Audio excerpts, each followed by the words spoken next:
Hey, happy Friday, everyone. Glenn Kellaway from the basement, back with another video from my series. This was the greatest year in music, and today I'm going to tackle the last year. I'm going to talk about from the '60s, 1965. Wow, what a year! It was some absolutely incredible albums. I think it was kind of still in a singles kind of world, but starting to move into the album world where the focus was on making an entire album rather than getting a single on the charts. From there, it just went crazy. So, pretty important year in music. So, let's get started. 1965 was the greatest year in music, and here are 16 albums to prove it. I debated long and hard about whether to include this album or not because I have not been including jazz titles for the most part. I think I may have put Bitches Brew in or something, so I'm kind of, the ones that kind of cross over a little bit. And this album is the most probably divisive album I can ever imagine. People hate it, people can't understand it, people love it, and that would be John Coltrane's Love Supreme. Talk about an album that took me about 331 listens, I think it was, before I finally went, wow, what a great album. But very important album, so I had to put it in, and I'm going to put it in at number 16. Number 15, B.B. King puts out just an incredible live blues album, which is, when you listen to musicians around at the time, they really gravitated to this record. Live at the Regal, B.B. King, fantastic stuff. Fantastic. Great blues album. Number 14, Otis Redding, the great Otis Redding. What a voice, what a performer, man. Otis Blue, probably his best album. Respect is on here. Loving You Too Long, Shake. Rock Me Baby, he does a version of Satisfaction. I mean, this is just pretty much an essential album for anyone's collection. Otis Blue, fantastic. Number 13, the Byrds put out their first two albums in 1965 and kind of changed the musical landscape. Folk rock became a huge thing and turned into, Buffalo Springfield and Crosby, Stills and Nash, and just went into that whole California sound. It just really started something big. The second album, Turn, Turn, Turn, fantastic. The song Turn, Turn, Turn was a big hit for them. They did more Dylan covers, Lay Down Your Weary Tune, The Times They Are A-Changin', and just a killer album from the Byrds, the second album. Okay. Number 12, The Kinks. Kinda Kinks. Set Me Free. Everybody's going to be happy. The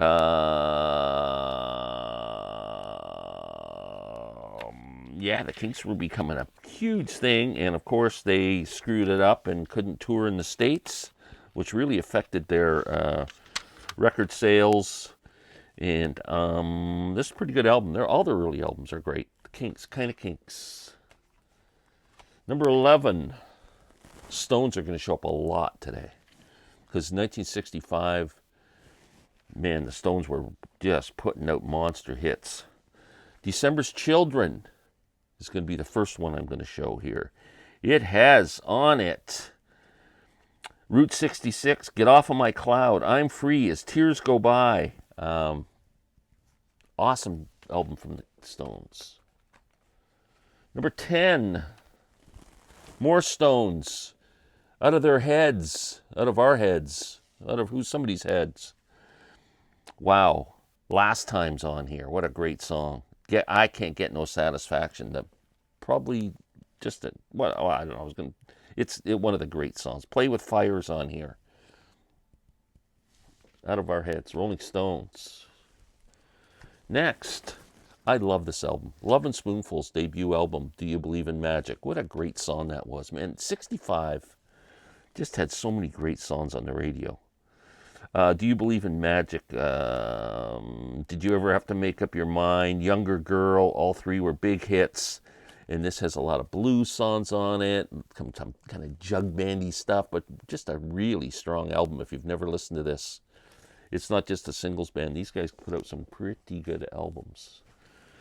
Next, the Pretty Things debut album. Now, a couple of the Pretty Things were involved in a band with the early Rolling Stones, and the Stones went off and did the Stones, and the Pretty Things went off and did the Pretty Things.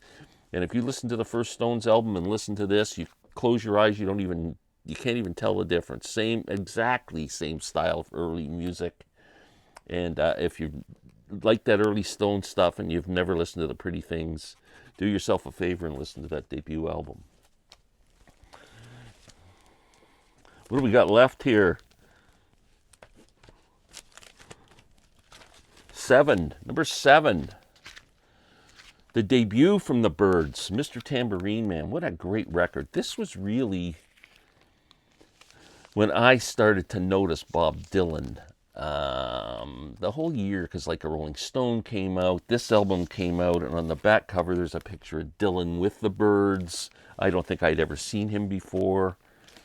I knew of him from Blowin' in the Wind. It was just kind of a slow process of discovering Bob back in those days. But what a great record this is. Of course, their incredible version of Mr. Tambourine Man, The Bells of Rimney, Spanish Harlem Incident, Chimes of Freedom, All I Really Want to Do. I mean, just an incredible debut album. Number 6. The last Rolling Stones album I'm going to show, the first Rolling Stones album I ever bought, and my favorite early Rolling Stones album, the Rolling Stones Now. I think this album is fantastic from start to finish. Everybody Needs Somebody to Love. Down Home Girl, You Can't Catch Me, great Chuck Berry cover. Heart of Stone, which was a hit. What a Shame, and the song Mona. Side 2, Down the Road a Piece. Off the Hook. Pain in My Heart. Oh Baby, We Got a Good Thing Going. Willie Dixon's great song, Little Red Rooster, and Surprise, Surprise. This is an awesome album, the Stones. Okay, number 5. Paul Butterfield Blues Band, their debut album. Just such an important band, and Mike Bloomfield, what a guitar player. Wow, this album is just, again, I consider it an essential album. It's the American version of what the first John Mayall Beano album was in Britain. This was in the U.S. Fantastic. And they were all from the Chicago area, all cut their teeth with all the black blues guys, Buddy Guy and Muddy Waters and Little Walter and all those guys. Top 4 albums. Number 4, Rubber Soul. The Beatles' kind of folky album. Might be my favorite Beatles album cover. I always love that picture. Drive My Car, Norwegian Wood, Nowhere Man. I mean, oh man, In My Life. What an album from the Beatles. Number 4. Number 3, another Beatles album, and it's one of my favorite Beatles album is Help. And I think this is the album where things started to change for the Beatles. Help is John shouting out for some mental help. Hey, you've got to hide your love away. You can really start to hear the Dylan influence. Ticket to Ride, one of my favorite Beatles tracks. I've Just Seen a Face, a bluegrass song by Paul McCartney. Yesterday, most recorded song in history, I think. Just, this album is amazing. Help. Number 2, Bob Dylan's going to top the list for 1965. Bringing It All Back Home. Wow. I mean, Subterranean Homesick Blues. The first side's kind of electric. Right around the time where he did Newport and did that whole booing off the stage and playing with the Paul Butterfield Blues Band. And Homesick Blues is, I think, the first rap song ever written. Maggie's Farm. Number 2 is in the acoustic side, but it's so good. Mr. Tambourine Man, Gates of Eden. It's All Right Ma, I'm Only Bleeding. It's All Over Now, Baby Blue. Then, Like a Rolling Stone gets released, the greatest single of all time, the most important single of all time. It changed the world. And Highway 61 comes out. I buy this album, and I had already bought the single. And the B side of the single was Gates of Eden. I'm going, well, Gates of Eden isn't on here. That's kind of weird to do that. Gates of Eden's on here. So then I went back and bought this after this, even though this came out first. Does that make sense?